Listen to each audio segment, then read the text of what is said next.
Bella Padilla, kumpirmado na muli ang pagbabalik kapamilya. Pumirma ng kontrata sa ABS-CBN. Matapos ang ilang taon ng pagiging independent artist at pagtutok sa kanyang mga proyekto bilang direktor at manunulat. Opisyal nang nagbabalik si Bella Padilla sa kanyang tahanan sa showbiz ang ABS-CBN. Sa isang espesyal na contract signing na nakatakdang ganapin ngayong August 25, 2025, 2 p.m. Live na mapapanood sa social media platform ng Star Magic at ABS-CBN Entertainment.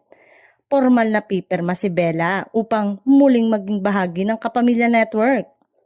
Makikita sa official na poster ang mainit na pagbati, "Welcome back home, Kapamilya," na malinaw na nagpapakita ng excitement ng network sa pagbabalik ng aktres. Si Bella na nakilala sa kanyang husay sa pag-arte sa mga teleserye gaya ng A Love to Last at Sino ang May Sala, Mia Culpa, ay mas nakilala rin sa kanyang husay bilang filmmaker at scriptwriter sa mga nakaraang taon.